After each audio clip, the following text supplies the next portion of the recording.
aurat dan media sosial. Aurat bukan sekedar bagian tubuh. Aurat adalah simbol kehormatan, benteng harga diri, dan wujud kepatuhan kita kepada Allah. Di zaman sekarang ini, aurat tidak hanya dibuka di jalan, tapi juga di Instagram, TikTok, status WhatsApp, dan lain-lain. Seringkali kita temui perempuan dan laki-laki yang menyebar like dan pujian, tapi melupakan batasan syariat.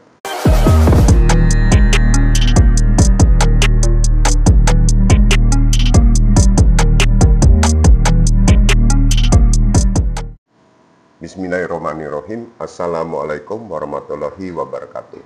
Pertama-tama, mari kita bersama panjatkan puji syukur atas kehadirat Allah Subhanahu wa Ta'ala yang selalu melimpahkan rizki dan rahmat kepada kita semua, sehingga kita semua bisa berjumpa dan pada acara secangkir kopi di pagi hari di channel Kohalim TV ini. Tidak lupa sholawat serta salam senantiasa kita curahkan kepada junjungan kita Nabi Muhammad SAW yang telah membawa kita dari zaman kegelapan menuju zaman yang terang. Hai Sobat Kohalim, selamat pagi semuanya. Semoga selalu dalam keadaan sehat walafiat. Topik kita di hari Rabu pagi yang berkah ini adalah aurat dan media sosial. Nah, aurat bukan sekedar bagian tubuh. Aurat adalah simbol kehormatan, benteng harga diri, dan wujud kepatuhan kita kepada Allah. Maka tidak pantas bagi kita sebagai muslim menampakkan aurat baik langsung maupun lewat foto dan video di media sosial. Nah, Allah Subhanahu wa Ta'ala berfirman dalam surat An-Nur ayat 31. Dan katakanlah kepada perempuan yang beriman agar mereka menjaga pandangannya dan memelihara kemaluannya. Dan janganlah menampakkan perhiasannya, artinya auratnya, kecuali yang biasa terlihat. Di zaman sekarang ini, aurat tidak hanya dibuka di jalan, tapi juga di Instagram, TikTok, status WhatsApp, dan lain-lain. Seringkali kita temui perempuan dan laki-laki yang menyebar like dan pujian, tapi melupakan batasan syariat. Pada Rasulullah SAW bersabda, rasa malu adalah sebagian dari iman.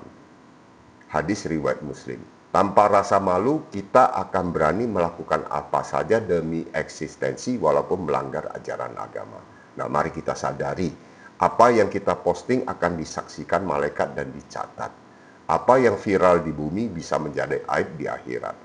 Kalau dulu kita malu membuka aurat di depan umum, maka mengapa sekarang kita rela memamerkannya kepada ribuan orang asing di media sosial? Mari mulai dari sekarang hapus foto yang tidak sesuai syariat. Tahan diri dari pamer gaya hidup, tubuh, dan kemewahan. Gunakan media sosial sebagai ladang dakwah dan amal. Tutup auratmu sebelum auratmu yang menutup amalmu. Nah, checklist ketika muslim bermedia sosial. Gunakan ini sebagai panduan pribadi atau untuk keluarga. Nah, yang pertama, etika dan penjelasannya. Niat karena Allah. Setiap postingan harus diniatkan untuk kebaikan, bukan untuk pamer. Jaga aurat, jangan unggah foto video yang menampakkan bagian tubuh yang seharusnya ditutup baik laki-laki maupun perempuan. Jangan pamer kehidupan pribadi. Hindarkan memamerkan rumah, kekayaan, pasangan, isi kamar, atau urusan pribadi. Saring sebelum sharing. Pastikan informasi yang dibagikan benar dan tidak menyesatkan atau memprovokasi. Gunakan bahasa santun. Hindari kata kasar, hinaan, atau komentar menyakitkan. Hindari ghibah dan fitnah. Jangan membicarakan aib orang lain walaupun sedang viral. Ikuti akun yang bermanfaat. Pilih konten yang membangun akhlak, bukan yang merusak. Kurangin foto selfie berlebihan, apalagi dengan ekspresi atau pakaian yang bisa menimbulkan syahwat. Nah, yang kesembilan, tidak menjadikan sosial media sebagai tempat cari validasi. Niat kita bukan dari likes, tapi dari takwa dan akhlak.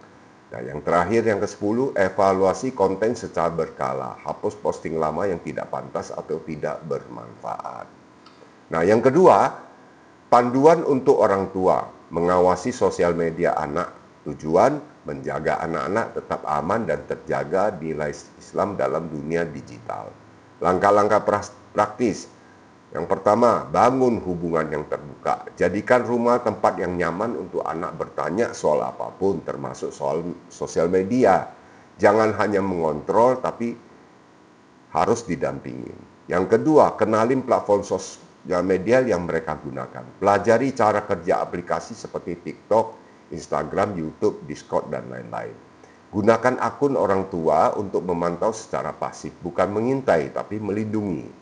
Terapkan aturan digital Islami di rumah. Contoh, tidak ada ponsel pribadi selama usia belum mencukupi. Maksimal waktu layar 2 jam per hari. No gadget saat makan dan sebelum tidur. Harus izin sebelum install aplikasi baru. Yang keempat, tonton dan bahas konten bersama. Gunakan video viral yang sebagai bahan diskusi ilmi. Misalnya, katakan menurut kamu ini sesuai ajaran Islam nggak? Ajari mereka tentang konsep jejak digital. Apa yang diposting sekarang akan bertahan selamanya, bisa jadi amal atau bumerang. Tanyakan, kalau kamu meninggal malam ini, apa kamu siap mempertanggungjawabkan konten akunmu di hadapan Allah? Nah, yang keenam, berikan alternatif konten positif. Tunjukkan akun dakwah menarik, hafalan Quran, motivasi Islam, atau komunikasi hijrah anak muda. Nah, ini memang menjadi satu dilematis di zaman teknologi maju seperti sekarang ini, bahwa memang munculnya banyak media sosial. Nah, memang kita harus hati-hati dalam memberikan petunjuk kepada anak kita, atau termasuk kepada kita sendiri untuk memilih media sosial yang bermanfaat, yang tidak justru akan menjerumus kita ke urusan maksiat. Kita tahu bahwa saat ini di semua media sosial banyak sekali bermunculan hal-hal yang bisa menimbulkan syahwat dan tentu menjurus ke maksiat. Semua tergantung kita. Apapun yang kita lakukan, ingat, Allah Maha Tahu, dan Allah bisa tahu di dalam hati kita apa yang akan kita lakukan, apa yang kita pikirkan, dan apa yang belum kita lakukan. Oleh karena itu, kita harus bertakwa pada Allah supaya terkendali.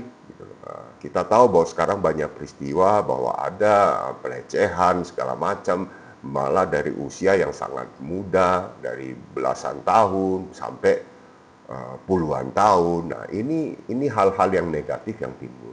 Kita tidak anti media sosial, kita tidak anti teknologi, tapi kita harus memanfaatkannya secara baik dan bijak. Oleh karena itu, orang tua juga harus mengatur diri, termasuk kami di sini, untuk mempergunakan media sosial ini dengan cara yang bijak. Terima kasih kami sampaikan, moga-moga ini bisa menjadi inspirasi dan motivasi. Semoga apapun yang kami sampaikan ini hanya bersifat sharing, saling mengingatkan, bukan menggurui atau memberikan ceramah, tapi intinya adalah bahwa ayo kita sama-sama memperbaiki diri, membuat iman kita semakin kuat, akidah tauhid kita tetap terjaga, dan semoga apa yang kami sampaikan juga mempunyai efek yang baik untuk kita sendiri. Terima kasih. Bagi para pemirsa yang belum subscribe, kami mohon subscribe, komen, like, and share. Dan bagi pemirsa, kemudian kaum muslim dan para mualaf yang sudah subscribe, kami ucapkan sangat terima kasih. Semoga kita bisa tetap istiqomah di acara secangkir kopi di pagi hari ini. Terima kasih. Wassalamualaikum warahmatullahi wabarakatuh. Mari kita minum secangkir kopi di pagi hari. Bismillahirrahmanirrahim. Alhamdulillah.